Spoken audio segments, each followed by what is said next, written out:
দ্বিতীয় প্রশ্ন,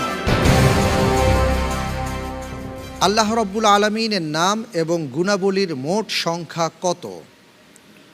ক ৯৯টি, খ ১০০টি, গ ১৩৭টি, ঘ অগণিত।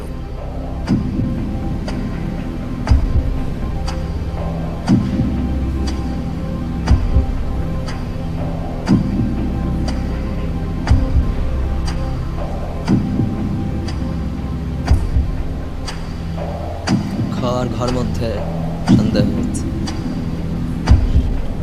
কোনটি? খ আর ঘ। খ আর ঘ।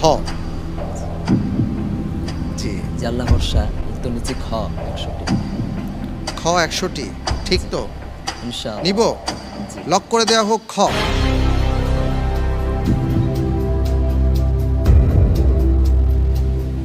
আল্লাহ রাব্বুল আলামিনের নাম ১০০টি, এটা কি কোনো হাদিসে এসছে? এক হাদিসে আছে ইন্না লিল্লাহি তাআলা ৯৯ ইসমা মান আহসাহা দাখালাল জান্নাহ। সেখান থেকে ৯৯টা গুণ পাওয়া যাচ্ছে। আর এছাড়া আল্লাহ তাআলার নাম আছে, সেই হিসাবে ১০০। এছাড়া বাহিরে কিছু আছে কি না? কোরআনে কারিমে তো বলা হয়েছে ফালিল্লাহিল আসমাউল হুসনা ফাদউহু বিহা।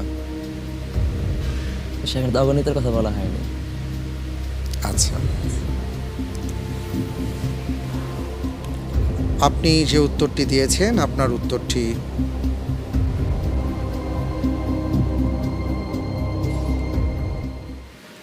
সঠিক হয়নি। উত্তর হবে ঘ অগণিত। এ প্রসঙ্গে আমরা একটু বিশেষজ্ঞ প্যানেলের দ্বারস্থ হচ্ছি যে আমরা একটু জানতে চাই যে আমাদের ভাই যে কথাটি বললেন, একটি হাদিসে ৯৯টি নামের কথা উল্লেখ করা হয়েছে আল্লাহ তাআলার গুণবাচক, আর আল্লাহ রাব্বুল আলামিন তার এই আল্লাহ শব্দটি ১০০টি। অগণিত কি কোথাও বলা হয়েছে? এই ব্যাপারে একটু আমরা জানতে চাইব। ডক্টর মতিউর ইসলাম স্যার। তিরমিজি শরীফে আল্লাহ তাআলার ৯৯টি নামের কথা এসেছে, এটা একটা হাদিস, সহিহ হাদিস। কিন্তু ইমাম আহমদ বিন হাম্বল একটা হাদিস বর্ণনা করেছেন, সহিহ হাদিস।